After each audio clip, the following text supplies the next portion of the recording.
ಅಲ್ಲ ಸರ್ ಕೇಳಿ ನೀವು ಕ್ಯಾಂಪೇನ್ ಸರಿ ಮಾಡ್ಲಿಲ್ಲ ಗುಜರಾತ್ ನಲ್ಲಿ. ಅಲ್ಲ ನೀವು ಕ್ಯಾಂಪೇನ್ ಮಾಡ್ಲಿಲ್ಲ ಗುಜರಾತ್ ನಲ್ಲಿ. ಡೆಲ್ಲಿನಲ್ಲಿ you are never a player. You lost your place in Delhi. ಇಲ್ಲಿ ಪ್ರಶ್ನೆ ನಾಗರಾಜ್ ಯಾದವ್ ಅವರೇ, ನನಗೆ ಈ ದೇಶದ ನಾಗರಿಕನಾಗಿ ಒಂದು ಪ್ರಬಲ ವಿಪಕ್ಷ ಇಲ್ಲ ಅನ್ನೋದು ನಿಜವಾಗ್ಲೂ ಚಿಂತಾಜನಕ. There isn't an efficient opposition ಅನ್ನೋದು ಚಿಂತಾಜನಕ ಪರಿಸ್ಥಿತಿ. You are not giving us that. How did we win? ಅಲ್ಲಿ ನೋಡಿ, ಅಲ್ಲಿ you have 17 seats out of 182. You call yourself an opposition. ಪೃಥ್ವಿ ಅವರೇ ನಮಸ್ಕಾರ, ಸ್ವಾಗತ ನಿಮ್ಗೆ. ನಿಖಿಲ್ ಮಾತಾಡ್ತೀನಿ. Thank you for your time first of all. Prithvi ಅವರೇ, MCDಗಾಗಿ ಅಭಿನಂದನೆ. ಗುಜರಾತ್ನಲ್ಲಿ ನೀವು ಅನ್ಕೊಂಡಂಗೆ ಆಗ್ಲಿಲ್ಲ ಅಂತ ಅಂದ್ರೆ ನೀವು ಏನೇನೋ ಎಕ್ಸ್ಪೆಕ್ಟ್ ಮಾಡಿದ್ರಿ. The only place where you came close ಅದು ಬರೀ ವೋಟ್ ಶೇರ್ ವಿಷಯದಲ್ಲಿ ಮಾತ್ರ. ಪೃಥ್ವಿ ಅವ್ರಿಗೆ ನಾನು ಧ್ವನಿ ಕೇಳ್ತಿದ್ಯಾ? ಇನ್ನ ಮಿನಿಟ್ ಪೃಥ್ವಿ ಅವರೇ, ನಾನು ವಾಪಸ್ ಬಂದು ಮಾತ್ರ ಮಾತನಾಡ್ತೀನಿ. ನಾನೇನ್ ಹೇಳ್ತಾ ಇದ್ದೀನಿ ಅಂತಂದ್ರೆ, ನಾವು ಗುಜರಾತ್ನಲ್ಲಿ 17 ಸೀಟ್ ಬಂದಿದ್ರು ಕೂಡ ನಾವು ಐಡಿಯಾಲಜಿಯಲ್ಲಿ ಕಾಂಪ್ರಮೈಸ್ ಮಾಡೋದಿಲ್ಲ. ನಮ್ಮ ನ್ಯೂನತೆಗಳು ಗೊತ್ತಿದೆ. ನಾವು ಲೋಕಲ್ ವರ್ಸಸ್ ನ್ಯಾಷನಲ್ ಮಾಡಿದ್ವಿ. National is taken upper hand today by prime minister coming and campaigning. It is their right to bring a prime minister and campaign. We don't say no. I'm not saying no. I complimented them. So again you come to my second point. Modi is still a factor. Ashwath Narayan ಗೌಡ್ರೆ, ಮೋದಿ ನೋಡಿ, ಕೆಲವರು ಹೇಳ್ತಾರೆ, ನಾನು ಇವತ್ತು ಬೆಳಿಗ್ಗೆ ಮಟ್ಟು sir ಹತ್ರ ಮಾತಾಡ್ಬೇಕಾದ್ರೆ ಅದನ್ನೇ ಹೇಳಿದೆ. ಎಲ್ಲರೂ ಹೇಳ್ತಾರೆ, ಅಲ್ಲ ನೀವು ಈಗ ಖರ್ಗೆ ಅವರು ಹೇಳಿದ್ರು ಕಾರ್ಪೊರೇಷನ್ ಇಂದ ಲೋಕಸಭೆ ಎಲೆಕ್ಷನ್ ಯಾಕೆ ಮಾಡಬಾರ್ದು? ಅರೆ ಅವ್ರಿಂದ ವೋಟ್ ಬರ್ತಿದೆ ಅಂದ್ರೆ ಇವ್ರು ಇರೋದೇ ಅಲ್ಲಿ election ಗೆಲ್ಲಕ್ಕೆ ಸನ್ಯಾಸತ್ವಕ್ಕೆ ಬಂದಿದಾರ BJP ಒಗ್ಗಟ್ಟಾಗಿಡ್ಬೇಕು.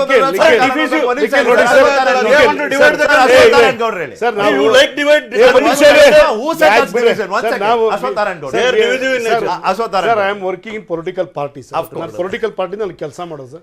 Amit Shah as A home minister ಆಗಿ, ದೇಶದ ಪ್ರಧಾನ ಗೃಹ ಸಚಿವರಾಗಿ ಹೈದರಾಬಾದಿನ ಒಂದು ಕಾರ್ಪೊರೇಷನ್ ಎಲೆಕ್ಷನ್ ಬಂದು ಕೂತ್ಕೊಂಡ್ರು sir. That is the party leadership.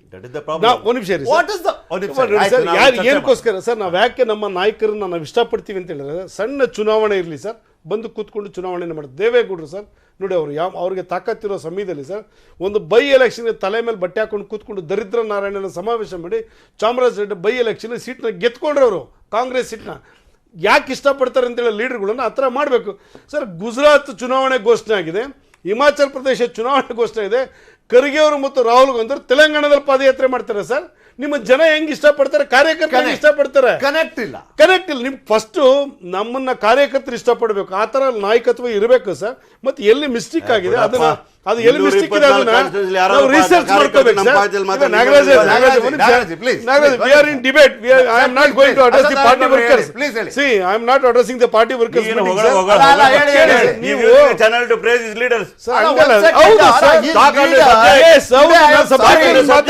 Nagaraj Yadav ಅವರ ರಿಯಲೈಸ್ ಆಗ್ಲಿಲ್ಲ, ನೀವೇ ಅವ್ರ ಲೀಡರ್ ನ ಪ್ರೇಸ್ ಮಾಡಿದ್ರಿ ಜಸ್ಟ್ 3 minutes ಬ್ಯಾಕ್. ಒಂದ್ ನಿಮಿಷ. ಆಮೇಲೆ ಜೊತೆಗೆ ಸರ್, ಇವರು ಈಗ 3 ಚುನಾವಣೆ ಆಗಿದೆ ಸರ್. ಆಮ್ ಆದ್ಮಿ ಪಾರ್ಟಿಗೂ ನಮಗೂ ಮತ್ತು ಇದು 3 ಚುನಾವಣೆಯಲ್ಲಿ 3 ಪಾರ್ಟಿಗೂ ಒಂದು ಸ್ವೀಟ್ ಸಿಕ್ಕಿದೆ. ಭಗವಂತ 3 ತಡ್ಡೆಗೂ ಸಿಹಿ ಹಾಕ್ಬಿಟ್ಟಿದ್ದಾನೆ. ಸಂದೇಶ. ಆದ್ರೆ ನಾವು ಹಿಮಾಚಲಲ್ಲಿ ನಾವು ಯಾಕೆ ಕಳ್ಕೊಂಡಿವಿ, ಡೆಲ್ಲಿನಲ್ಲಿ ನಾವು ಯಾಕೆ ಕಡಿಮೆ ಬಂತು ಅನ್ನೋದು ಸರ್ ನಮ್ಮಲ್ಲಿ ಒಂದು ರಿಸರ್ಚ್ ಇದೆ. ನಾವು ಮಾಡ್ತೀವಿ ಅದ್ರ ಬಗ್ಗೆ. ನಾವು ಅದನ್ನು ಹೆಂಗೆ ರೆಕ್ಟಿಫೈ ಮಾಡಬೇಕು ಅನ್ನೋತಕ್ಕಂಥ ಯೋಚನೆ. ಕಾಂಗ್ರೆಸ್ನ ಟೀಕೆ ಮಾಡೋದು, ಆಮ್ ಆದ್ಮಿನ ಟೀಕೆ ಮಾಡ್ತಕ್ಕಂಥ ಡಿಬೇಟಲ್ಲಿ ಎಲ್ಲಿ ಚರ್ಚೆ ಮಾಡಬೇಕೋ ಮಾಡ್ತೀವಿ.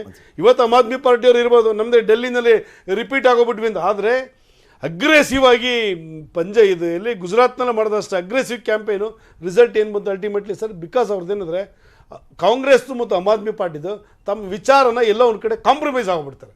ಅದು ಕಾಂಪ್ರಮೈಸ್ ಆಗಬಾರ್ದು ಸರ್. ಇವರು ಅಣ್ಣಾ ಹಜಾರೆ ಪಾರ್ಟಿನಲ್ಲಿ ಈಚೆ ಬಂದಂಥ ಪಾರ್ಟಿ ಸರ್, ಯಾವುದು ಆಮ್ ಆದ್ಮಿ ಪಾರ್ಟಿ. ಸತ್ಯೇಂದ್ರ ಜೈನ್ ಜೈಲಲ್ಲಿದ್ದಾನೆ ಸರ್, ಹೆಲ್ತ್ ಮಿನಿಸ್ಟರ್ ಡೆಲ್ಲಿನಲ್ಲಿ. Still he was in minister. Anna Hazare ಪಾರ್ಟಿನಲ್ಲಿ ಬಂದಂಥ ಆಮ್ ಆದ್ಮಿ ಪಾರ್ಟಿ ರಾಜೀನಾಮೆ ತಗೊಂಡಿಲ್ಲ ಸರ್. ಒಂದು ಸತ್ಯೇಂದ್ರ ಜೈನ್ ಇನ್ನೊಂದು ಜೈಲಲ್ಲಿ ಇದ್ದಾನೆ. ಪೃಥ್ವಿ ರೆಡ್ಡಿ ಅವರು ಮಾತಾಡ್ತಾರೆ ಅದ್ರ ಬಗ್ಗೆ. ಆಮೇಲೆ ಒಂದ್ ಬಾಟ್ಲು ತಗೊಂಡ್ರೆ ಒಂದ್ ಬಾಟ್ಲು ಫ್ರೀ ಡೆಲ್ಲಿ ಒಳಗಡೆ. ನೋಡಿ, ದಿಸ್ ಇಸ್ ದಿ ಪೊಲಿಟಿಕ್ಸ್ ಅಣ್ಣ ಇವ್ರು ಮಾಡೋದು, ಇವ್ರು ಆಮ್ ಆದ್ಮಿ ಪಾರ್ಟಿ. ಹಂಗ ನೋಡಕ್ ಹೋದ್ರೆ ಸರ್, ಒಂದ್ ನಿಮಿಷ, ನಾಗರಾಜ್ ಯಾದವ್ ಅವ್ರು ಬಹಳ ಸುಲಭವಾಗಿ ಹೇಳ್ತಿದ್ರಿ ನೋಡಿ ಅಂತ. ಸರ್, ನೀವು ಸರ್ಕಾರದಲ್ಲಿ ಇದ್ದಾಗ between 13 and 18, I still remember asking this question KPCC ನಲ್ಲಿ ಒಂದು ಪ್ರೆಸ್ ಕಾನ್ಫರೆನ್ಸ್ ಅಲ್ಲಿ. ಸರ್, ನೀವು ಲಿಕ್ಕರ್ ರೇಟ್ ಕಮ್ಮಿ ಮಾಡಿದ್ರಿ, ₹1 ಅಕ್ಕಿ ಕೊಟ್ರಿ. ₹1 ಅಕ್ಕಿ ಕೊಡೋದು ತಪ್ಪಲ್ಲ ಸರ್. ನೀವು ಲಿಕ್ಕರ್ ರೇಟ್ ಕಮ್ಮಿ ಮಾಡಿದ್ರಿ, ನೀವು ಹೋಗಿ ಎಸ್ಟೇಟ್ ಅಲ್ಲಿ ಕೇಳಿ, ಕೆಲ್ಸಕ್ಕೆ ಜನ ಸಿಕ್ತಿದ್ರಾ, ಬರ್ತಿದ್ರ ಜನ? ಸಮಾಜನ ಹಾಳು ಮಾಡೋದು ಇದ್ರಲ್ಲೂ ಇಲ್ವಾ ಸರ್? ನಿಮಿಷ. ನಾನು ಹೇಳೋದು ಒಬ್ಬರನ್ನ ನೀವು ದೂಷಿಸ್ತೀರಿ ಅಂದ್ರೆ ನೀವು ಏನ್ ಮಾಡಿದಿರಿ ನೀವು ನೋಡ್ಬೇಕು. ಕೊಡೋದಕ್ಕೂ ಕಡಿಮೆ ಮಾಡೋಕ್ಕೂ ಡಿಫರೆನ್ಸ್ ಇದೆ. ನಾವು ಎಲೆಕ್ಷನ್ ಗೋಸ್ಕರ ಕೊಟ್ಟದ್ದಲ್ಲ. Economic strategies are different. Getting ಅಲ್ಲ, ಇಲ್ಲಿ ಒಂದು ಫ್ರೀ ಕೊಡೋದ್ರ ಬದಲು ಅರ್ಧ ರೇಟ್ ಮಾಡ್ಬಿಟ್ರೆ ಸೇಮ್ ಥಿಂಗ್ ಮ್ಯಾಥಮೆಟಿಕ್ಸ್ ಅಲ್ಲಿ ಹೇಗಾಗ್ತದೆ? ಪಾರ್ಟಿ ಅವರು ಬರ್ತಾರೆ ಸರ್, ಒಂದ್ ನಿಮಿಷ ಬರ್ತಾರೆ. ಅವರಿಗೆ ಡಿಬೇಟ್ ಕೇಳ್ತಾ ಇದ್ರೆ ಒಂದು ಪ್ರಶ್ನೆ ಏನಂದ್ರೆ, ಈಗ ಆಮ್ ಆದ್ಮಿ ಪಾರ್ಟಿ ಈಗ ಸೆಂಟರ್ ಆಫ್ ಅಟ್ರಾಕ್ಷನ್ ಆಗ್ಬಿಟ್ಟಿದೆ. ಈ ಇಲೆಕ್ಷನ್ ರಿಸಲ್ಟ್ ಬರೋವರೆಗೆ ಬಹಳ ಮಂದಿ ತಿಳ್ಕೊಂಡಿದ್ರು ಆಮ್ ಆದ್ಮಿ ಪಾರ್ಟಿ ಬಿಜೆಪಿಗೆ ಬಹಳ ಪರ್ಯಾಯ ಆಗ್ತದೆ. ಆದ್ರೆ ಇವತ್ತು ಏನಾಗಿದೆ ಅಂದ್ರೆ ಬಿಜೆಪಿ ಖುಷಿ ಆಗ್ಬಿಟ್ಟಿದೆ. ಬಿಜೆಪಿ ನಿಜವಾಗಿ ಆಮ್ ಆದ್ಮಿ ಪಾರ್ಟಿ ಥ್ರೆಟ್ ಆಗಿರೋದು ಬಿಜೆಪಿಗಲ್ಲ, ಕಾಂಗ್ರೆಸ್ಸಿಗಾಗಿದೆ. ಅಲ್ಲಿ 14% ಅವರು ವೋಟ್ ಕಳ್ಕೊಂಡಿದ್ದಾರೆ ಕಾಂಗ್ರೆಸ್, 13% ಅವರು ಪಡ್ಕೊಂಡಿದ್ದಾರೆ. ಬಿಜೆಪಿ ಪರ್ಸೆಂಟೇಜ್ ವೋಟ್ ಜಾಸ್ತಿ ಆಗಿದೆ.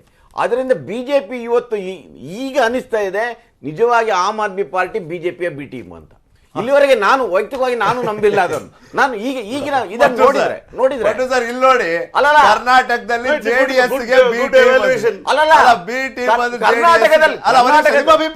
ಕರ್ನಾಟಕದಲ್ಲಿ ಜೆಡಿಎಸ್ ಇದೆ ಅಲ್ಲ, ಅದು ಬಿಜೆಪಿ ಬಿ ಟೀಮ್ ಅಂತ ನಮಗೆ ಅನಿಸ್ತದೆ. ಅದು ಯಾಕೆಂದ್ರೆ ಇಲ್ಲಿಯವರೆಗೆ ಜೆಡಿಎಸ್ ಡಿಕ್ಲೇರ್ ಮಾಡ್ಕೊಂಡಿಲ್ಲಲ್ಲ. ಡಿಕ್ಲೇರ್ ಮಾಡ್ಕೊಂಡಿದೆ, ಬಿಜೆಪಿಯನ್ನು ಒಪೋಸ್ ಮಾಡುತ್ತೆ, ಆದ್ರೆ ಬಿಜೆಪಿ ಜೊತೆ ಮೈತ್ರಿ ಮಾಡ್ಕೊಳ್ಳೋದಿಲ್ಲ ಅಂತ ಯಾವಾದ್ರೂ ಜೆಡಿಎಸ್ ನಾಯಕರು ಘೋಷಣೆ ಮಾಡ್ಕೊಂಡಿದ್ದಾರೆ. ಆಮ್ ಆದ್ಮಿ ಪಾರ್ಟಿಗೆ ಬನ್ನಿ. ಆಮ್ ಆದ್ಮಿ ಪಾರ್ಟಿ ಯಾಕೆ ಬಿಜೆಪಿಯ ಬಿ ಟೀಮ್ ಅಲ್ಲ? ಯಾಕೆ ನಾನು ಹೇಳ್ತಾ ಇರೋದು, ನಾನು ಈಗ ಒಂದು voting sentiment point of view ಅಲ್ಲ ಸರ್. ಒಂದು ನಿಮಿಷ, I am coming to you. Next question ನಿಮ್ಗೇನೆ sir. If the voter thinks it is better to vote for Aam Aadmi Party than the Congress, how is this a BJP spot? ನಾನು ಅದನ್ನ B team ಏನದು ತಮಾಷೆಗೆ ಹೇಳಿದೆ. ಅಲ್ಲ sir, election ನೀವು analyse ಮಾಡಿದ್ರೆ ನೀವು ಬಿಜೆಪಿ ಅವ್ರು ತಿಳ್ಕೊಂಡಿದ್ರು ಇವ್ರು ನಮಗೆ ಥ್ರೆಟ್ ಆಗ್ತಾರೆ ಅಂತ. ಅಲ್ಲಿ ಗುಜರಾತ್ ರಿಸಲ್ಟ್ ಏನ್ ಹೇಳ್ತಾ ಇದೆ ಅಂದ್ರೆ ಅವರು ಕಾಂಗ್ರೆಸ್ಸಿನ ವೋಟ್ ತಗೊಂಡಿದ್ದಾರೆ, ಬಿಜೆಪಿ ವೋಟ್. ಆಯ್ತು ಸರ್, ಹಂಗಂದ್ರೆ ಈಗ ಮ್ಯಾನಿಫೆಸ್ಟೋ ವಿಷಯಕ್ಕೆ ಬರೋಣ. ಇವ್ರು ಹೇಳಿದ್ರು ಅವಾಗ್ಲೇ ಏನೋ ಲಕ್ಷ್ಮಿ ಫೋಟೋ ಹಾಕ್ರಿ ನೋಟ್ ಮೇಲೆ, 40 ರೂಪಾಯಿ ಕೊಡ್ತಾರೆ ಹಸು ನೋಡ್ಕೊಳ್ಳೋಕೆ, ಅಯೋಧ್ಯಾಗ್ ಟಿಕೆಟ್ ಕೊಡ್ತಾರೆ, ಈಗ ರಾಮನವಮಿ ದಿನ ಕೂತ್ಕೊಂಡು ಪೂಜೆ ಮಾಡ್ತಾರೆ, ಆ ಪೂಜೆಯನ್ನ ಪ್ರದರ್ಶನಕ್ಕೆ ಇಡ್ತಾರೆ, ವಿಡಿಯೋ ಮಾಡಿಸಿ ಹೊರಗೆ ಹಾಕ್ತಾರೆ. ಹೀಗಾದ್ರೆ they should ideally eat into BJP votes ಅಲ್ಲ. ನಾನು ಹೇಳ್ತಾ ಇರೋದು ಸಾಂಪ್ರದಾಯಿಕವಾಗಿ ನೋಡಿದ್ರೆ ಹೇಗೆ ಅವರು. ಆಮೇಲೆ ಕಂಟಿನ್ಯೂ ಮಾಡ್ಲಿ. ನಾನು ಮೊನ್ನೆ ನಿಮ್ಮ ಹತ್ರ ಮಾತಾಡುವಾಗ ಹೇಳಿದ್ದೇನೆ, ಆಮ್ ಆದ್ಮಿ ಪಾರ್ಟಿ ಏನಂದ್ರೆ ಡೆವಲಪ್ಮೆಂಟ್ ಎಜೆಂಡಾ ಪ್ಲಸ್ ಕೌ ಅಂತ. ಓಕೆ, ಅಲ್ಲ ಅದು ಬಿಜೆಪಿ ಅದು ಅದೇ ಅಭಿವೃದ್ಧಿ ಪ್ಲಸ್ ಹಿಂದುತ್ವ. ಇವತ್ತು ಕಾರ್ಕಳ ಸುನೀಲ್ ಕುಮಾರ್ ಅವರು ಇಂಧನ ಸಚಿವರು ಅವ್ರು ಹೇಳಿದ್ದಾರೆ ಇದನ್ನ. ಸರ್ ಅವ್ರು ಹೇಳಿಲ್ವಾ ಸರ್, ಅಭಿವೃದ್ಧಿ plus Hindutva? Exactly, development plus Ram ಅಂತ ಹೇಳ್ಬೋದು ಬೇಕಿದ್ರೆ, ಕೌ ಅಂತ ಹೇಳ್ಬೋದು. ಅದು ಅಲ್ಲ,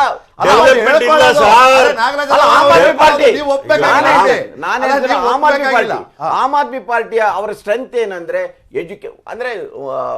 ಎಜುಕೇಶನ್, ಹೆಲ್ತ್, ಈ ರೀತಿಯ ಅಂದ್ರೆ ಹ್ಯೂಮನ್ ರಿಸೋರ್ಸಸ್ ಡೆವಲಪ್ಮೆಂಟ್ ನ ಇದರಲ್ಲಿ ಅವ್ರು ಬರ್ತಾರೆ. ಸ್ಟ್ಯಾಂಡರ್ಡ್ ಆಫ್ ಲಿವಿಂಗ್ಸ್ ಅದರಿಂದ ಧರ್ಮ ಇವರದ್ದು ಸ್ಟ್ರಾಂಗ್ ಪಾಯಿಂಟ್ ಬಿಜೆಪಿದ್ದು ಅಲ್ವಾ, ಅವರದ್ದು ಡೆವಲಪ್ಮೆಂಟ್ ಅಂತ ಹೇಳ್ತಾ ಇರೋದು. ಅವರು ಅದನ್ನು ಮ್ಯಾಚ್ ಮಾಡಿದ್ದಾರೆ. ಧರ್ಮವನ್ನು ವಿರೋಧಿಸಲಿಕ್ಕೂ ಹೋಗುದಿಲ್ಲ, ಡೆವಲಪ್ಮೆಂಟ್ ಏಜೆಂಟ್ ಇವರ ವೀಕ್ನೆಸ್ ಅದು. ಗುಜರಾತ್ ಮಾಡೆಲ್ ನಾವು ಬೇಕಾದ್ರೆ ಅನಲೈಸ್ ಮಾಡಿದ್ರೆ ನೀವು ಹ್ಯೂಮನ್ ರಿಸೋರ್ಸ್ ಡೆವಲಪ್ಮೆಂಟ್ ಯಾವ ಸೂಚ್ಯಂಕದಲ್ಲಿ ಯಾವ ಸ್ಥಿತಿಯಲ್ಲಿ ಇದ್ದಾರೆ ಅಂತ ಗೊತ್ತಿರುತ್ತೆ. ಅದನ್ನ ಅವ್ರು ಮ್ಯಾನೇಜ್ ಮಾಡ್ತಾ ಇದ್ದಾರೆ. ಅದರಿಂದ ನಾವು ಮೊನ್ನೆನೂ ಮಾತಾಡಿದ್ರೆ ದೇ ಕ್ಲೆವರ್ಲಿ ಮ್ಯಾನೇಜ್ಡ್. ಆದ್ರೆ ನನಗೂ ವೈಯಕ್ತಿಕವಾಗಿ ಏನ್ ಅನಿಸ್ತು ಅಂದ್ರೆ ಅವರು ಬಿಜೆಪಿ ವೋಟ್ ತಗೊಳ್ತಾರೆ ಅಂತ. ಅದು ಆಗಿಲ್ಲ. ಅದರಿಂದ ಬಿಜೆಪಿ ಇವತ್ತು ಖುಷಿ ಆಗ್ಬಿಟ್ಟಿದೆ. ನಮ್ಗೇನ್ ಥ್ರೆಟ್ ಅಲ್ಲ, ನೀವು ಇವತ್ತು ಕಾಂಗ್ರೆಸ್ಗೆ ಥ್ರೆಟ್. ಅವರು ಒಂದು ಡಿಕ್ಲೇರ್ ಮಾಡಿದ್ದಾರೆ, ಕಾಂಗ್ರೆಸ್ ಅನ್ನು ಮೊದಲು ಮುಗಿಸುವ, ಆಮೇಲೆ ಬಿಜೆಪಿ ಕಡೆ ಹೋಗುವ. ಅಂದ್ರೆ ಇಟ್ಸ್ ಈಸಿಯರ್ ಅಂತನಾ? Easier target Congress. ಎಕ್ಸಾಕ್ಟ್ಲಿ. ಹೌದಾ? ಯಾಕೆ ಈಗ ಈಸಿಯರ್ ಟಾರ್ಗೆಟ್ ಕಾಂಗ್ರೆಸ್ ನಲ್ಲಿ ಆ ರೀತಿಯ ಸಂಘಟನೆಗಳು ಅಲ್ಲ ಸರ್. ಒಂದು ನಿಮಿಷ, ಅವ್ರು ಹೇಳ್ತಾ ಇರ್ತಾವಳಿ, ನಾಗರಾಜ್ ಯಾದವ್ ಅವರು ಹೇಳಿ. ಎಲ್ಲ ನೀವು ಟೈಮ್ ತಗೊಂಡ್ರಂಗೆ ಅಲ್ಲ ಹೇಳ್ಬಿಡಿ. ಕಾಂಗ್ರೆಸ್ ಈಸಿ ಟಾರ್ಗೆಟ್ ಅಲ್ಲ. ಈಗ ಈ ರಿಸಲ್ಟ್ ಇಂದಾಗಿ ಇವ್ರು ಹೇಳ್ತಾ ಇರ್ತಕ್ಕಂಥ ಭಾಷಾ ಕರೆಕ್ಟ್ ಇದೆ. ಯಾಕೆ ಅಂತಂದ್ರೆ ನೋಡಿ, ಬಿಜೆಪಿ ಅವ್ರದ್ದು ಡೆವಲಪ್ಮೆಂಟ್ ಪ್ಲಸ್ ಶ್ರೀರಾಮ್ ಅಲ್ಲ, ಹಿಂದುತ್ವ, ಶ್ರೀರಾಮು, ಧರ್ಮ, ಮುಸಲ್ಮಾನರನ್ನ ಟೀಕೆ ಮಾಡೋದು, ದೇಶವನ್ನು ಎರಡು ಭಾಗದು, ಈ ದೇಶವನ್ನು ಹಿಂದೂ ರಾಷ್ಟ್ರ ಮಾಡೋದೇ ಅಜೆಂಡಾ. ಅದರಲ್ಲಿ ಏನಾಗಿದೆ ಅಂದ್ರೆ ಯಾರು ಮೊದಲನೇ ಬಾರಿ ಓಟ್ ಹಾಕ್ತಾರೆ ಅದು ಮಾಡದೇ ಇರೋದ್ರಿಂದ ನೀವು ಚುನಾವಣೆ ಗೆಲ್ತಿದ್ದೀರಾ. ಒಂದ್ ನಿಮಿಷ ಸರ್, ಕೇಳ್ತಾ ಇರೋದು ಅವ್ರು ಮಾಡದೆ ಬರೋ ಡೆವಲಪ್ಮೆಂಟ್ ಬರಲಿ. ಎಷ್ಟು ಕಡೆ ಡೆಪಾಸಿಟ್ ಹೋಗ್ತಾರೆ ಕೇಳಿ ಅವ್ರನ್ನ. ಆಯ್ತು, ನೀವು ಹೇಳಿ, ಮುಂದುವರಿಸಿ. ನಾನೇನು ಹೇಳ್ತೇನೆ ಅಂದರೆ, ಮೊದಲನೇ ಬಾರಿ ಓಟ್ ಹಾಕ್ತಕ್ಕಂಥವ್ರು ಯಂಗ್ಸ್ಟರ್ಸ್ 18 ವರ್ಷ ಇರೋರು, 35 ವರ್ಷದ ಕೆಳಗಡೆ ಇರತಕ್ಕಂಥವ್ರಿಗೆ ಭಾವನಾತ್ಮಕ ವಿಚಾರಗಳಲ್ಲಿ ಭಾಳಷ್ಟು ವಿಚಾರದಲ್ಲಿ ಅವರು ತಲೆಯಲ್ಲಿ ತುಂಬಿಸ್ತಕ್ಕಂಥ ಕೆಲಸನ ಭಾಳ ನಿಪುಣವಾಗಿ ಮಾಡ್ತಾ ಇರ್ತಕ್ಕ ಕೆಲಸ ಯಾರಾಗಿದ್ದರೆ ಬಿ ಜೆ ಪಿಯವರು. That is their secret of winning their elections. ಇಲ್ಲಿ ವಿಚಾರ ಬಂದಿರತಕ್ಕಂಥ ಆಮ್ ಆದ್ಮಿ ಪಾರ್ಟಿ ಆಗೋದೇ ಒಂದು ಭಾವನೆ ಮೇಲೆ, ಒಂದ್ ನಿಮಿಷ. ಆ ಭಾವನೆ ಮೂಡೋದು ಕಲ್ಪನೆಯಲ್ಲಿ, ಆ ಕಲ್ಪನೆಯಲ್ಲಿ ಕಾಂಗ್ರೆಸ್ ತನ್ನ ಸ್ಥಾನವನ್ನ ಕಳ್ಕೊಂಡ್ಬಿಟ್ರೆ ಯಾರ್ ತಪ್ಪು? ಒಂದ್ ನಿಮಿಷ ಮಟ್ಟು ಅವ್ರ ತಪ್ಪ, ಅಶ್ವಥ್ ನಾರಾಯಣ್ ಗೌಡ್ರ ತಪ್ಪ? ಒಂದ್ ನಿಮಿಷ ಸರ್, ನಾವು ಹೆಚ್ಚೆಚ್ಚಾಗಿ ಕೇವಲ ನಾವು ಕೆಲಸ ಮಾಡ್ತಕ್ಕಂಥದ್ದು ಸಾಮಾಜಿಕ ನ್ಯಾಯದ ಬಗ್ಗೆ, ಮೀಸಲಾತಿಗಳ ಬಗ್ಗೆ, ಅಭಿವೃದ್ಧಿ ಬಗ್ಗೆ ಎಲ್ಲ ಮಾಡ್ತಾ ಇರ್ತೀವಿ. ಆಕ್ಚುಲಿ ಮಾಡ್ಬೇಕಾಗಿರೋ ಅದು ಇವ್ರೇನ್ ಮಾಡ್ತಾರೆ ಗೊತ್ತಾ? ಮೀಸಲಾತಿ ಮ್ಯಾನೇಜ್ಮೆಂಟ್ ಹೆಂಗಾಗ್ಬೇಕು ಹೇಳ್ದೆ, ಪತಿದಾರದು ಮಾಡಿದ್ರಿ 2017ರಲ್ಲಿ ಅದರ ನೇರ ಅಡ್ವಾಂಟೇಜ್ ಸಿಕ್ಕಿದ್ ನಿಮಗೇನೆ, 77 ಸೀಟಿಗೆ ಬಂದು ನಿಂತ್ರಿ. Could you manage it after? ಮಾತಾಡಕ್ಕೆ ಬಿಡ್ತಾ ಇಲ್ಲ. ಹಾರ್ದಿಕ್ ಪಟೇಲ್ ಎಲ್ಲೋದ್ರು? ಇವತ್ತು ಯಾರ ಪಕ್ಷದಲ್ಲಿ ಯಾಕೆ ಹೋದ್ರು ಅಂತ ಇವ್ರನ್ನ ಕೇಳ್ಬೇಕು, ಅಮಿತ್ ಶಾ ಸಾಹೇಬ್ರ ಕೇಳ್ಬೇಕು, ಹೇಳ್ತಾರೆ ಯಾರನ್ನ ಬೆದರಿಸಿ ಜಿಗ್ನೇಶ್ ಮೇವಾನಿನೂ ಹೋಗ್ಬೇಕಿತ್ತಲ್ಲ ಸರ್. ಇವತ್ತು ನಿಮ್ ಪಕ್ಷದಲ್ಲಿ ವಡ್ಗಾವಿಂದ ಟಿಕೆಟ್ ಗೆಲ್ಲಿಲ್ವಾ? ಇರ್ಲಿ, ನಾನೇನ್ ಹೇಳ್ತಾ ಇದ್ದೀನಿ ಅಂತಂದ್ರೆ, ನೋಡಿ ಯಾಕೆ ಈಗ ಆಮ್ ಆದ್ಮಿ ಪಾರ್ಟಿ ಬಿಜೆಪಿಯ ಒಂದು ಬಿ ಟೀಮ್ ಅಂತ ಹೇಳಲಿಕ್ಕೆ ಕಾರಣ ಅಂತಂದರೆ, ನೀವು ಹೇಳ್ತಾ ಇದ್ರಿ ಅವರು ಹಿಂದುತ್ವದ ಬಗ್ಗೆ ಮಾತಾಡ್ತಾರೆ, ಹಾಗಾಗಿ ನೀವು ಅವ್ರ ಓಟ್ ತಗೋಬೇಕಾಯ್ತು, ಕಾಂಗ್ರೆಸ್ ಓಟ್ ಹೆಂಗೆ ತಗೊಂಡ್ರು ಅಂತ. ನಾನು ಹೇಳೋದು ಹಿಂದೂ ಮುಸಲ್ಮಾನರ ಪ್ರಶ್ನೆ ಬರಲ್ಲ, ಧರ್ಮದ ರಾಜಕಾರಣ ಮಾಡ್ತಕ್ಕಂಥದ್ರಲ್ಲಿ ಬಿ ಟೀಮ್ ಅವರು. ಯಾಕೆ ಅಂದರೆ ಅವ್ರೇನು ಮಾಡಿದ್ರು ಅಂದರೆ, ಒಂದು ಕಡೆ ಹಿಂದುತ್ವ ವಿಚಾರಗಳನ್ನು ಮಾತಾಡೋದು, ಲಕ್ಷ್ಮೀ ಮತ್ತು ಗಣೇಶ ವಿಚಾರದಲ್ಲಿ, ಅಯೋಧ್ಯೆ ವಿಚಾರ. ಆಮೇಲೆ ಇನ್ನೊಂದರಲ್ಲಿ ಅವ್ರು ಏನು ಮಾಡ್ತಾರೆ, ಕಾಂಗ್ರೆಸ್ನ ಹೊಡಿಬೇಕು ಅಂತೇಳಿ ಏನು ಮಾಡಿದ್ರು ಅವರು, ವಕ್ ಪ್ರಾಪರ್ಟಿಗಳ ವಿಚಾರ ಮಾತಾಡ್ಲಿಕ್ಕೆ ಹೊರಟರು. ವಕ್ ಪ್ರಾಪರ್ಟಿ ಯಾರಾದರೂ ತಗೋಬಿಟ್ರೆ ಅದಕ್ಕೆ ನಾನೇ ವಕೀಲತೆ ವಹಿಸ್ತೀನಿ ಸರ್ಕಾರವೇ. ಒಂದು ನಿಮಿಷ, ಇದು ಏನಾಗ್ತಾ ಇದೆ ಅಂದ್ರೆ, ಒಂದು ಹಿಂದೂ ವಿಚಾರದಲ್ಲಿ ಧರ್ಮದ ರಾಜಕಾರಣ ಇರಲಿ ಅಥವಾ ಹಿಂದೂಗಳ ವಿಚಾರದಲ್ಲಿ ಇರಲಿ, ಹಿಂದೂ ಇಸ್ಲಾಂ ವಿಚಾರದಲ್ಲಾಗ್ಲಿ ಹಿಂದುತ್ವ ವಿಚಾರ ಆಗಲಿ, ಇವೆರಡೂ ವಿಚಾರದಲ್ಲಿ ಧರ್ಮದ ರಾಜಕಾರಣ ಕಾಂಗ್ರೆಸ್ ಎಂದೂ ಮಾಡಿಲ್ಲ. ಇದನ್ನ ಮಾಡ್ತಾ ಇರ್ತಕ್ಕಂಥ ಜಸ್ಟ್ ಒಂದು ಬ್ರ್ಯಾಂಡ್ ವ್ಯಾಲ್ಯೂ ಇಂದಾನು ಗೆಲ್ಲಕ್ಕಾಗಲ್ಲ. ಹಂಗಿದ್ರೆ ಇವತ್ತು ಹೇಳ್ತೀನಿ ಕೇಳಿ, ಇವತ್ತು ಅವ್ರು ಗೆಲ್ಲಿಕ್ಕೆ ಕಾರಣ ಹೇಳ್ತೀನಿ ಕೇಳಿ. ಬಿಜೆಪಿ ಗೆಲ್ಲಕ್ಕಿತ್ತು ಮತ್ತೆ ನೋಡಿ ಸರ್, MCDL ಗೆಲ್ಲಿಕ್ಕೆ ಕಾರಣ ಅವ್ರ ರಾಜ್ಯದಲ್ಲಿ ಅಧಿಕಾರದಲ್ಲಿದ್ರು. ಗುಜರಾತ್ ಅಲ್ಲಿ ಗೆಲ್ಲಿಕ್ಕೆ ಕಾರಣ ಏನಂತಂದ್ರೆ, ಸೋ ವಾಟ್, ಅಲ್ಲಿ ಪೊಲೀಸ್ ಇವ್ರ ಕೈನಲ್ಲಿದೆ, ಲಾ ಅಂಡ್ ಆರ್ಡರ್ ಇವ್ರ ಕೈನಲ್ಲಿದೆ. ಮ್ಯಾನೇಜ್ ಮಾಡಬೇಕು ಅಂತಿದ್ರೆ ಅವ್ರು ಮ್ಯಾನೇಜ್ ಮಾಡಬಹುದಾಗಿತ್ತು. ಒಂದು ನಿಮಿಷ ಇರಿ ಸರ್, ಜನಗಳ ಭಾವನೆ ಹೆಂಗಿರ್ತದೆ ಅಂದ್ರೆ, ರಾಜ್ಯ ಭಾವನೆ ಮಾತು ಆಪರೇಟಿವ್ ವರ್ಡ್ ಸರ್, ಭಾವನೆ ಏನಿತ್ತು ಅಂದ್ರೆ, ರಾಜ್ಯ ಸರ್ಕಾರದ ಆಡಳಿತ ಇದ್ರೆ ಅದೊಂದು ಒಂದು ರೀತಿಯಲ್ಲಿ ಹೆಲ್ಪ್ ಆಗ್ಬೋದು ಅಂತ ಮಾಡಿರ್ತಾರೆ ಒಂದು ಕಡೆ ಟ್ಯಾಕ್ಸ್ ಪೇಯರ್. ಎರಡನೇ ಕಡೆ ನೀವು ಗುಜರಾತ್ಗೆ ಹೋದಾಗ, ಒಂದು ಕಡೆ ಕೇಂದ್ರ ಸರ್ಕಾರ, ಇನ್ನೊಂದು ಕಡೆ ಅವ್ರ ಸರ್ಕಾರನೇ ಇರ್ತದೆ, ಇನ್ನೊಂದು ಕಡೆ ಗುಜರಾತ್ನಿಂದಲೇ ಬಂದಿರತಕ್ಕಂಥ ಅಮಿತ್ ಶಾ ಮತ್ತು ಮೋದಿ ಅವರು ಇರಬೇಕಾದ್ರೆ ಏನು ಅರ್ಥ ಗೊತ್ತಾ, ನಾವು ಗುಜರಾತ್ ಒಂದು ವೇಳೆ ನಾವೇನಾದ್ರೂ ಸೋಲ್ಸ್ಬಿಟ್ರೆ, ಕೇಳಿ ಪ್ರೈಮ್ ಮಿನಿಸ್ಟರ್ ಅವಮಾನ ಮಾಡ್ತಾರೆ.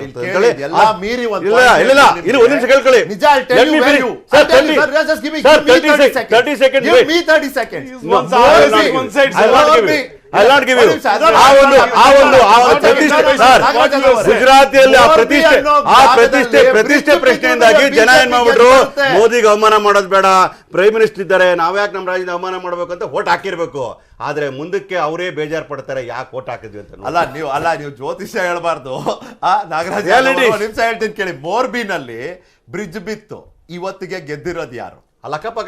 ಇರೋದು ಅಂದ್ರೆ ಆ ನರೇಟಿವ್ ಹೆಂಗ್ ಬಿಲ್ಡ್ ಆಯ್ತು ನೋಡಿ. ಪೃಥ್ವಿ ರೆಡ್ಡಿ ಅವರು ವಾಪಸ್ ಇದ್ದಾರೆ. ಪೃಥ್ವಿ ರೆಡ್ಡಿ ಅವರು ನಾನು ಧ್ವನಿ ಕೇಳ್ತಿದ್ಯಾ? ಪೃಥ್ವಿ ರೆಡ್ಡಿ ಅವರೇ, ಕಂಗ್ರಾಚುಲೇಷನ್ಸ್ ಆನ್ MCD. ಗುಜರಾತ್ ನಲ್ಲಿ ನಿರಾಸೆ, but still you are a national party today. Congratulations on that.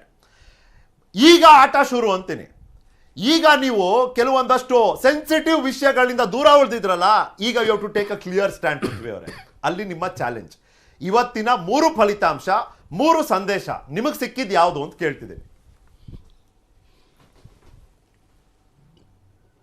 ಹಾ, ನಿಖಿಲ್ ಕೇಳ್ತಿದೆ ಸರ್, ಹೇಳಿ. ಕೇಳ್ತಿದೆ ಹೇಳಿ. ಓಕೆ, ನಮಸ್ಕಾರ ನಿಖಿಲ್. ಸಾರಿ, ನನ್ನ ಕನೆಕ್ಷನ್ ನಲ್ಲಿ ಏನೋ ತೊಂದರೆ ಇತ್ತು. ಮೊದಲನೇದಾಗಿ ನಾನು ಗುಜರಾತ್ ಮತ್ತು ಡೆಲ್ಲಿ ಮತದಾರಕ್ಕೆ ನಾನು ಅಭಿನಂದನೆಗಳು ಸಲ್ಲಿಸ್ತಿದ್ದೀನಿ. ಕಳೆದ 24 ಗಂಟೆ ನಮ್ಗೆ ಸಾಕಷ್ಟು ಸಂತೋಷ ಮತ್ತು ಯಶಸ್ಸನ್ನ ಪಡೆದಿದ್ದೀವಿ. ಕೇವಲ ಡೆಲ್ಲಿನಲ್ಲಿ MCD ಚುಕ್ಕಾಣಿ ಹಿಡಿದಿರೋದು ಮಾತ್ರ ಅಲ್ಲ, ನಾವು ಇವತ್ತಿನ ದಿವಸ ಒಂದು ರಾಷ್ಟ್ರೀಯ ಪಕ್ಷ ಆಗಿದ್ದೀವಿ. ಸೊ ಅದರಿಂದ ಶುರು ಮಾಡಿಕೊಂಡು ನೀವು ಈ 3 ಚುನಾವಣೆ, ನಿಮ್ಮ ಪ್ರಶ್ನೆ ಸರಿ ಕೇಳಿಸ್ಲಿಲ್ಲ, ಆದ್ರೆ ಈ 3 ಚುನಾವಣೆ ಬಗ್ಗೆ ಕಮೆಂಟ್ಸ್ ಕೇಳಿದ್ರಿ ಅಂತ ನಾನು. ಅಲ್ಲ, 3 ಚುನಾವಣೆ, 3 ಫಲಿತಾಂಶ, 3 ಸಂದೇಶ, ನಿಮಗೇನ್ ಸಂದೇಶ ಸಿಕ್ತು ಅಂತ ಕೇಳ್ತಿದ್ದೀನಿ. ಓಕೆ, ಸೊ ಸಂದೇಶ ಕ್ಲಿಯರ್ ಆಗಿದೆ. ಒಂದು, ಬಿಜೆಪಿನ ಸೋಲ್ಸಕ್ ಸಾಧ್ಯ. ಎಲ್ಲೆಲ್ಲಿ ಪ್ರತಿಪಕ್ಷ ಪ್ರಬಲವಾಗಿದೆ ಅಲ್ಲಿ ಬಿಜೆಪಿ ಸೋಲ್ತಿದೆ. ಗುಜರಾತ್ ನಲ್ಲಿ ನಡೆದಿರೋದು ಹೇಗೆ ಅಂದ್ರೆ, ಸಂತೋಷ ಪಡ್ತಿದ್ದಾರೆ. ಅಲ್ಲ, ನೀವು ಟೀಮ್ ಏನ ಸೋಲಿಸ್ಬಿಟ್ರೆ ಹೇಗೆ? ಅಲ್ಲ, ಬಿ ಟೀಮ್ ಅಂತ ನೀವು ಬಿಜೆಪಿ ಬಿ ಟೀಮ್ ಸಾಫ್ಟ್ ಹಿಂದುತ್ವವನ್ನ ಪಾಲಿಸ್ತಿದ್ದೀರಿ. ನೋಟ್ ಮೇಲೆ ಅದಕ್ಕೆ ಗಣೇಶ ನಾವು ಲಕ್ಷ್ಮಿ ಫೋಟೋ ಅದಕ್ಕೆ ನಾವು ಡೆಲ್ಲಿನಲ್ಲಿ ಅವ್ರನ್ನ ಸೋಲ್ಸಿರೋದು. ಅದಕ್ಕೆ ನಾವು ಡೆಲ್ಲಿನಲ್ಲಿ ಸೋಲ್ಸಿರೋದು. ನನ್ ಮಾತು ಮುಗ್ಸಕ್ ಒಂದು ಅವಕಾಶ ಕೊಟ್ಬಿಡಿ. ನೋಡಿ, ಗುಜರಾತ್ ನಲ್ಲಿ ನಡೆದಿರೋದು ಎಂತ ಚುನಾವಣೆ ಅಂದ್ರೆ, ಇಂಡಿಯನ್ ಕ್ರಿಕೆಟ್ ಟೀಮು ಯಾವ್ದೋ ಒಂದು ಆಫ್ರಿಕನ್ ದೇಶದ ಮೇಲೆ ಗೆದ್ದುಬಿಟ್ಟು ತುಂಬಾ ದೊಡ್ಡ ವಿಷಯ ಅಂತ ತಿಳ್ಕೋಬಾರ್ದು. ಅಲ್ಲಿ ಅವ್ರಿಗೆ ಆಪೋಸಿಷನ್ 27 ವರ್ಷದಿಂದ ಅವ್ರಿಗೆ ಆಪೋಸಿಷನ್ ಇರ್ಲಿಲ್ಲ. ಕಳೆದ 6 ತಿಂಗಳಿಂದ ನಾವು ಹೋಗಿ ಒಂದು ಪ್ರಯತ್ನ ಮಾಡಿದ್ವಿ. ನಮ್ ಸಿಕ್ಕಿದ್ದು ಬೆಂಬಲ ಮತ್ತು ಪ್ರೀತಿ ವೋಟ್ ಕನ್ವರ್ಟ್ ಆಗ್ಲಿಲ್ಲ, ಅದು ಬೇರೆ ವಿಷಯ. ಆದರೆ ಒಂದು ಪ್ರಾರಂಭ ಮಾಡಿದ್ದೀವಿ. ಒಂದಂತೂ ಖಚಿತವಾಗಿದೆ, ಇನ್ನೊಂದು 5 ವರ್ಷದ ನಂತರ ಗುಜರಾತ್ ನಲ್ಲಿ ಇವತ್ತು ಸಿಕ್ಕಿರೋ ವಾಕ್ ಓವರ್ ಬಿಜೆಪಿಗೆ ಸಿಕ್ಕಲ್ಲ. ಕಾಂಗ್ರೆಸ್ಸಿನ ವಿಷಯಕ್ಕೆ ಬಂದ್ರೆ, ಅವರು ಗುಜರಾತ್ ಬಗ್ಗೆ ಮಾತಾಡಕ್ಕೆ ನೈತಿಕ ಹಕ್ಕು ಕಳ್ಕೊಂಡಿದ್ದಾರೆ. ಅವರು ಅಲ್ಲಿ ಇಲ್ವೇ ಇರ್ಲಿಲ್ಲ.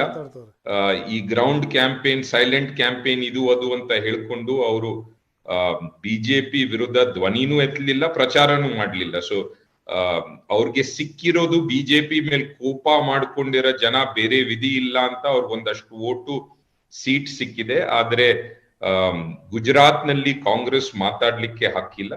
ಬಟ್ ಅದೇ ಸಮಯದಲ್ಲಿ ನಾನು ಬಿಜೆಪಿ ಮತ್ತು ಕಾಂಗ್ರೆಸ್ಗೆ ಕಂಗ್ರಾಚುಲೇಟ್ ಮಾಡ್ತೀನಿ. ಗುಜರಾತ್ ನಲ್ಲಿ ಅವರು ಒಂದು ದೊಡ್ಡ ಮಟ್ಟದ ಗೆಲುವು ಬಿಜೆಪಿ ಸಿಕ್ಕಿದೆ ಮತ್ತು ಕಾಂಗ್ರೆಸ್ಗೆ ಹಿಮಾಚಲ್ ನಲ್ಲಿ ದೊಡ್ಡ ಮಟ್ಟದ ಗೆಲುವು ಸಿಕ್ಕಿದೆ. ಸೊ ಎರಡೂ ಪಕ್ಷಕ್ಕೆ ಅಭಿನಂದನೆ. ಮತ್ತೆ ಪೃಥ್ವಿ ಅವರೇ, ನೀವಿವತ್ತು ಏನು ಗುಜರಾತಿನಲ್ಲಿ ನಿಮ್ಮ ಪ್ರಯತ್ನ ಇತ್ತು, ಈ ಪ್ರಯತ್ನದ ಲಾಭ ಬಿಜೆಪಿಗೆ ಸಿಕ್ತಾ? ನೀವು ಸೀಟ್ ಕಿತ್ಕೊಂಡಿದ್ದು ಯಾರ್ದು? ವೋಟ್ ಕಿತ್ಕೊಂಡಿದ್ದು ಯಾರ್ದು? ನೀವು ವೋಟ್ ಕಿತ್ಕೊಂಡಿದ್ರಿಂದ ಸೀಟ್ ಯಾರಿಗೆ ಸಿಕ್ತು ಅನ್ನೋ ಪ್ರಶ್ನೆ ಬರುತ್ತೆ. ನಿಖಿಲ್, ನಾನು ಲೇಟ್ ಆಗಿ ಜಾಯ್ನ್ ಆಗಿದ್ದೀನಿ, ಉತ್ತರ ಕೊಡ್ತೀನಿ. ನೋಡಿ, ಒಂದು ರಾಜಕೀಯದಲ್ಲಿ ಕೇವಲ ಎಷ್ಟು ಸೀಟು ಗೆಲ್ತೀರಾ, ಎಷ್ಟು ವೋಟ್ ಶೇರ್ ಗೆಲ್ತೀರಾ ಅದು ಮಾತ್ರ ಮುಖ್ಯ ಅಲ್ಲ. ನಾವು ರಾಜಕೀಯ ಚರ್ಚೆನ ಬದಲಾಯಿಸಿದ್ವಿ. 40 ವರ್ಷದ ನಂತರ, 40 ವರ್ಷದ ರಾಜಕೀಯ ನಂತರ ಅಮಿತ್ ಶಾ ಇವತ್ತು ಒಂದು ಶಾಲೆಗೆ ಹೋಗಿ ಒಂದು ಕ್ಲಾಸ್ ರೂಮ್ ಉದ್ಘಾಟನೆ ಮಾಡ್ತಿದ್ದಾರೆ. ಪ್ರಧಾನ ಮಂತ್ರಿ ಯಾವ್ದೋ ಒಂದು ಎಕ್ಸಿಬಿಷನ್ ನಲ್ಲಿ ಕೂತ್ಕೊಂಡು ನಾವ್ ಇಂತ ಸ್ಮಾರ್ಟ್ ಕ್ಲಾಸ್ ರೂಮ್ ಕಟ್ತೀವಿ ಅಂತ ಅವರು ಇವತ್ತು ಆ ಚರ್ಚೆ ಬದಲಾಯಿಸಿದ್ವಿ. ಅದು ಮುಖ್ಯ.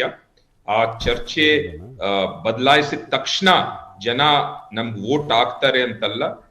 ಇಲ್ಲಿ ನೀವ್ ನೋಡಿರ್ತೀರಾ, ನಾವು ಅಷ್ಟು ಕೆಟ್ಟು ಕೆಲಸ ಯಾಕೆ ಸರ್ಕಾರಗಳು ನೀವ್ ಹೇಳ್ತಿದ್ದೀರಿ ನಾವು ಚರ್ಚೆ ಬದಲಾಯಿಸಿದೀವಿ. ಕೇಂದ್ರ ಗೃಹ ಸಚಿವರು ಹೋಗಿ ಕ್ಲಾಸ್ ರೂಮ್ ಇನಾಗ್ರೇಟ್ ಮಾಡ್ತಾರೆ, ಪ್ರಧಾನಿ ಕ್ಲಾಸ್ ರೂಮ್ ಬಗ್ಗೆ ಮಾತಾಡ್ತಾರೆ ಅಂತ. ಆದ್ರೆ ಆ ಕ್ರೆಡಿಟ್ ನಿಮ್ದಲ್ವಂತೆ. ನಾಗರಾಜ್ ಯಾದವ್ ಅವ್ರು ಹೇಳ್ತಾರೆ, ನೀವು ಒಂದು ಬಾಟ್ಲಿಗೆ ಒಂದು ಬಾಟಲ್ ಫ್ರೀ ಕೊಡ್ತೀರಾ, ಅಲ್ಲ ನೀವು ಒಂದು ಬಾಟ್ಲಿಗೆ ಒಂದು ಬಾಟಲ್ ಫ್ರೀ ಕೊಡ್ತೀರಾ, ಅದು ನಿಮ್ಮ ಸಾಧನೆ ಅಂತ. ಶಿಕ್ಷಣ, ಆರೋಗ್ಯದ ಬಗ್ಗೆ ಮಾತಾಡ್ಲಿಲ್ಲ. ಸೊ ನಾವು ಅಷ್ಟು ಕೆಟ್ಟ ಕೆಲಸ ಮಾಡ್ತಿದ್ರೆ ನಿಮ್ಗೆ ಅಭಿನಂದನೆಗಳು. MCD ಗೆದ್ದಿದ್ದೀರಾ, ನಿಮ್ ಸರ್ಕಾರ ಇದೆ, ಡಬಲ್ ಇಂಜಿನ್ ಸರ್ಕಾರ, ಚೆನ್ನಾಗಿ ಕೆಲಸ ಮಾಡಿ ಅಭಿನಂದನೆಗಳು. ನಾನು ಹೇಳ್ತಾ ಇದ್ದೀನಿ, ಸ್ಕೂಲಿನ ಕಾನ್ಸೆಪ್ಟ್ನ ವಿಚಾರ ಇರ್ಬೋದು, ಪ್ರೈಮರಿ ಹೆಲ್ತ್ ಸೆಂಟರ್ಗಳ ವಿಚಾರ ಇರ್ಬೋದು, ಅಥವಾ ಪಬ್ಲಿಕ್ ಟ್ರಾನ್ಸ್ಪೋರ್ಟ್ನ ವಿಚಾರಗಳಿರ್ಬೋದು, ಅಥವಾ ಮೂಲಭೂತ ಇದು ಎಲ್ಲರನ್ನೂ ಕೂಡ ನಾವು ಆಮ್ ಆದ್ಮಿ ಪಾರ್ಟಿಯಿಂದ ಕಲಿಬೇಕಾಗಿಲ್ಲ ಕಾಂಗ್ರೆಸ್ಸು, ಅಥವಾ ಬಿಜೆಪಿಯಿಂದ ನೋಡಬೇಕಾಗಿಲ್ಲ. ಈ ದೇಶವನ್ನು ಕಟ್ಟಿದವ್ರು ನಾವು, ಪ್ರೈಮರಿ ಹೆಲ್ತ್ ಸೆಂಟರ್ಗಳನ್ನ ಕಟ್ಟಿದವ್ರು ನಾವು, ಆಸ್ಪತ್ರೆಗಳನ್ನ ಕಟ್ಟಿದವ್ರು ನಾವು, ಸರ್ಕಾರಿ ಶಾಲೆಗಳ ಕಾನ್ಸೆಪ್ಟ್ನ ಕೊಟ್ಟವ್ರು ನಾವು ಆಮ್ ಆದ್ಮಿ ಪಾರ್ಟಿಯಿಂದ ಕಲಿಬೇಕಾಗಿಲ್ಲ. ಪ್ರೈಮ್ ಮಿನಿಸ್ಟರ್ನ ಇವತ್ತು ಹೋಗಿರ್ಬೋದು, ನಿಮ್ಗೆ ಫಸ್ಟ್ ಟೈಮ್ ಕಾಣಿರ್ಬೋದು, ಅವರು ಹೋಗಿರ್ತಾರೆ. ನಾವು ನಮ್ಮ level of thinking should be there. No political party have to learn. ಒಂದು ನಿಮಿಷ sir, no political party have to learn to give a basic community. ಒಂದು ನಿಮಿಷ, ಪೃಥ್ವಿ ಅವರು ಹೇಳ್ತಿರೋದು ಪೃಥ್ವಿ ಅವರ ಬಗ್ಗೆ ಅತ್ಯಂತ ಗೌರವ ಇದೆ, ನಾನು ರೆಸ್ಪೆಕ್ಟ್ ಕೊಡ್ತೇನೆ. ಅವ್ರು ಗೆದ್ದಿದ್ದಾರೆ, let them do a good job in MCD, no problem about it. ಆದ್ರೆ ನೀವು ಶಾಲೆಗಳ ಬಗ್ಗೆ ಯಾವಾಗ್ಲೂ ಮಾತಾಡ್ತಿರಲ್ಲ. ಕಾಂಗ್ರೆಸ್ ಪಕ್ಷ ಶಾಲೆಗಳಿರ್ಬೋದು, ಬಸ್ ಸ್ಟಾಪ್ಗಳಿರ್ಬೋದು, ಬಸ್ ಲೇನ್ಗಳಿರ್ಬೋದು, ಅಥವಾ ಪ್ರೈಮರಿ ಹೆಲ್ತ್ ಸೆಂಟರ್ಗಳಿರ್ಬೋದು, ಇವೆಲ್ಲವನ್ನು ಕೂಡ ಕಾಂಗ್ರೆಸ್ ಈ ದೇಶಕ್ಕೆ ಮಾದರಿ ಅದನ್ನು ಕೇಳಿ ಅವರು ಯಾವ ಪಾರ್ಟಿಯಿಂದ ವೋಟ್ ತಗೊಂಡಿದ್ದಾರೆ ಅಂತ ನಿಮ್ಮ ಅಭಿಪ್ರಾಯ. ಬಿಜೆಪಿಯವರು ಅವರ ವೋಟ್ ಶೇರ್ ಉಳಿಸ್ಕೊಂಡು ಇನ್ಕ್ರೀಸ್ ಮಾಡ್ಕೊಂಡಿದ್ದಾರೆ. ಇವತ್ತು ನಮ್ಮ ವೋಟ್ ಶೇರ್ ಕಡಿಮೆ ಆಗಿರ್ಬೇಕಾದ ಕಾರಣ they are the spoilers today of secular votes. That's why we call them BJP. ಒಂದ್ ನಿಮಿಷ ಇರಿ, ಒಂದ್ ನಿಮಿಷ ಅಶ್ವಥ್ ನಾರಾಯಣ್ ಗೌಡ್ರಿಗೆ ಫಸ್ಟ್ ಕೇಳೋ. ಪೃಥ್ವಿ ಅವರೇ ಒಂದ್ ನಿಮಿಷ ಇರಿ. ಅಶ್ವಥ್ ನಾರಾಯಣ್ ಜನರ ಗೌಡ್ರೆ, ಅಭಿಪ್ರಾಯ, ಕರ್ನಾಟಕದಲ್ಲೂ ಜನರ ಚುನಾವಣೆ ಇದೆ, ಮತ ಇಲ್ಲೂ ನೀವು ಆಮ್ ಆದ್ಮಿ ಮಾಡ್ಕೊಳ್ರಿ. ಪಕ್ಷ ಸ್ಪರ್ಧೆ ಮಾಡೋ ಸಾಧ್ಯತೆ ಇದೆ. ನೀವು ಅವ್ರ ಜೊತೆ ಏನಾದ್ರು ಮೈತ್ರಿ ಮಾಡ್ಕೊಳ್ಳೋರಿದ್ದೀರಾ? ಸರ್ ನೋಡಿ ಸರ್, ನಿಮ್ಗೆ ಅವರ ಬೆಂಬಲದ ಅವಶ್ಯಕತೆ ಇದೆಯಾ? ಸರ್ ಈಗ ಸಿದ್ದರಾಮಯ್ಯನವರು ಬೆಳಿಗ್ಗೆ ಒಂದು vote ಸ್ಟೇಟ್ಮೆಂಟ್ ಯಾರು ಮಾಡಿದ್ದಾರೆ. ಪೃಥ್ವಿ, ಒಂದ್ ನಿಮಿಷ ಪೃಥ್ವಿ ಅವರೇ, ಒಂದ್ ನಿಮಿಷ I am coming to you. One minute. Siddaramaiah ಒಂದು ಸ್ಟೇಟ್ಮೆಂಟ್ ಮಾಡಿದ್ದಾರೆ. ಆಮ್ ಆದ್ಮಿ ಪಾರ್ಟಿಯವರಿಗೆ ದುಡ್ಡು ಬಿಜೆಪಿ BJP ಅವ್ರು ಕೊಟ್ಟಿದ್ದು, yes. ಇವರು ಆಮ್ ಆದ್ಮಿ ಪಾರ್ಟಿ ಬಿಜೆಪಿಯ ಬಿ ಟೀಮ್ ಅಂತ ಹೇಳಾರೆ. ಈ ನಿದ್ದೆಗಣ್ಣಲ್ಲಿ ಸಡನ್ ಆಗಿ ಗೆದ್ದಾಗ ಬೆಚ್ಚ ಬಿದ್ದು ಮಾತಾಡ್ತಾರಲ್ಲ, ಆ ಥರ ಸಿದ್ದರಾಮಯ್ಯ ಮಾತಾಡ. ಇವ್ರ ಪರ್ಫಾರ್ಮೆನ್ಸ್ ಏನು, ಇವ್ರ ನಾಯಕರು ಎಲ್ಲಿದ್ರು, ಚುನಾವಣೆ ದರ್ಶನ ಮಾಡ್ತಿರೋದು ಅವ್ರಿಗೆ ಉತ್ತರ ಕೊಟ್ರೆ ಮತ್ತೆ ನೀವು ಅಲ್ಲ. ಒಳ್ಳೆ- ಒಂದ್ ನಿಮಿಷ ಇದೆ. ಬಿ ಟೀಮ್ ಯಾರು ಓಟ್ ಸರ್ ಅಲ್ಲ ಸರ್, ಚರ್ಚೆ ಇರೋದು. Sir Please. ಇದೇನಂದ್ರೆ ಸರ್ ಅಶ್ವಥ್ ನಾರಾಯಣ್ ಗೌಡ್ರೆ. ಇಲ್ಲಿ ಕೇಳಿ ಸರ್, ಸಿದ್ದರಾಮಯ್ಯ ಇದೆಲ್ಲ ಫ್ಯಾಬ್ರಿಕೇಟೆಡ್ ಸ್ಟೇಟ್ಮೆಂಟ್ ಸರ್. ಒಂದ್ಸಲ ಬರ್ತಾರೆ JDS ಬಿಜೆಪಿಯ ಬಿ ಟೀಮು ಅಂತ ಹೇಳ್ತಾರೆ, ಚುನಾವಣೆ ಮುಗಿದ್ಮೇಲೆ ಅವ್ರ ಜೊತೆ ಅಲಿಯನ್ಸ್ ಮಾಡ್ಕೊಳ್ತಾರೆ. ಸಿದ್ದರಾಮಯ್ಯ ನಿದ್ಗಣ್ಣಲ್ಲಿ ಕೊಡೋ ಸ್ಟೇಟ್ಮೆಂಟ್ಗಳಿದೆಯಲ್ಲ ಸರ್, ಅವರ ಲ್ಯಾಪ್ಸಸ್ ಅವ್ರು ಮಾತಾಡಲ್ಲ ಸರ್.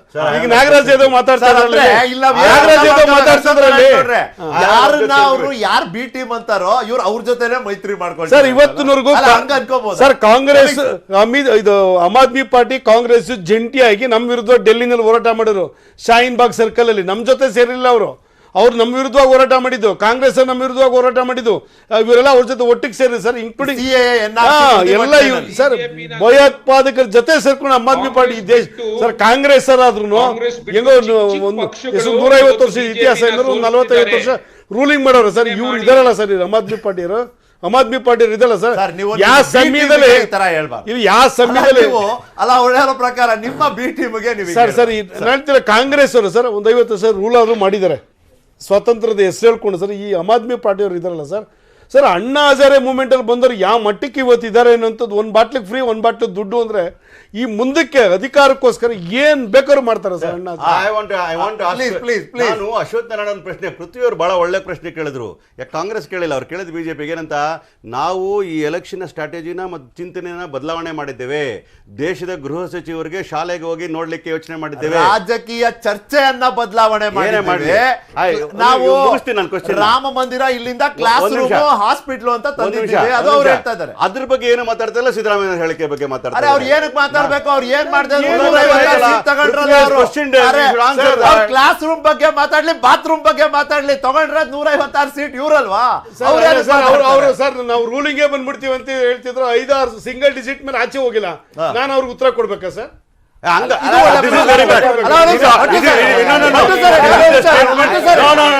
ಅದು ಆಮ್ ಆದ್ಮಿ ಪಾರ್ಟಿ 1 ಸೀಟ್ ತಗೊಳ್ಳಿ, 5 ಸೀಟ್ ತಗೊಳ್ಳಿ, ಅವರು ಒಂದು ಪೊಲಿಟಿಕಲ್ ಪಾರ್ಟಿ ಆರೋಗ್ಯ ಸ್ಟೇಟ್ಮೆಂಟ್